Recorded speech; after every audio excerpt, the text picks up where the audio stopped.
HVAC people!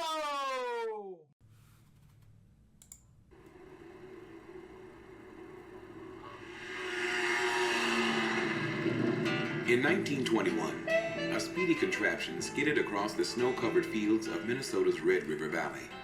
An airplane propeller, car engine, and other parts were cobbled together into one of the first snowmobiles ever built. The man behind the snow sled was Frederick McKinley Jones, an African-American tinkerer turned engineer, whose work would change his hometown of Halleck, Minnesota, and later change the world. He sought knowledge and sought understanding. So I mean, not only did his interest in the world and technology lead to a great career for him, but it also led him down all these different paths. When he was a boy, Fred liked to tinker with his father's pocket watch. Eventually orphaned, Fred turned his tinkering toward early automobiles. Working odd jobs throughout the Midwest, Fred ended up on a large farm in northwestern Minnesota run by Walter Hill, son of empire builder James J. Hill. Here, Fred found work as an engineer, and he found a home in Halleck. The year was 1912. This phenomenal fix-it man kept Halleck up and running in these early days of gas engines and electricity.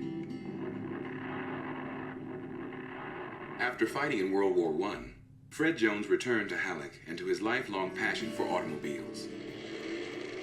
At the tracks around the region, Fred would run into a lot of bigoted drivers and race organizers, but all things were equal when the flag was dropped, and Fred dominated the area's races. Off the track, Fred's tinkering went beyond cars. His fix-it work was often to help a fellow Halleck resident, to meet the need of a neighbor. A local doctor complained to Fred about having to constantly haul aching patients from their rooms to the hospital x-ray station. Fred devised a portable x-ray machine. Radio had become a huge part of American life by the 1920s. Fred and a partner created microphones and transmitters. With the advent of talkies, sound was also becoming part of the movies, but the owner of Halleck's Little Gym Theater couldn't afford a new sound system, so he went to Fred for a favor. Halleck's handyman devised a film sound system that was so innovative, it caught the eye of a Minneapolis entrepreneur named Joe Numero. Numero later admitted when a black man entered his office, he thought it was a joke. I'm sure he was surrounded by others who may have at times doubted his ability. However, I'm sure that there were people who got it and then were able to support him. Numero and Jones started working together. As he did for his neighbors in Halleck, Fred's work was often responding to calls for help and tackling problems that needed solving. In 1938, when his boss asked him to figure out a way to keep food from spoiling during overland transportation, Fred Jones went to work. What he came up with was the world's first system for refrigerated transportation. The technology was applied to trucks and trains, and the company Jones and Numero would call Thermo King. Fred Jones made it possible to ship and receive perishables year-round. The supermarket was born.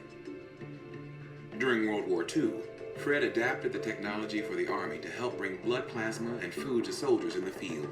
His technology that started off as a simple thing here in Minnesota ended up saving lives. And while there have always been black scientists and black engineers, their stories have not been in the forefront. And so having a Fred Jones, knowing his story, I think that's incredibly inspiring.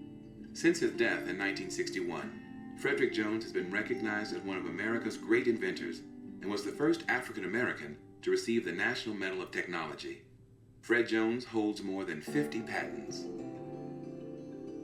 Fred posthumously received fame, although he never really gained fortune for all of his work at Thermo King. But the fact that his work helped so many, just like his tinkering up in Halleck helped his neighbors, might have made it all right for Fred and his family. His quiet inspiration is another lasting invention. First, don't be afraid to get your hands dirty. Don't be afraid to work. Second, you have to read. All my life has been study and work. And third, believe in yourself.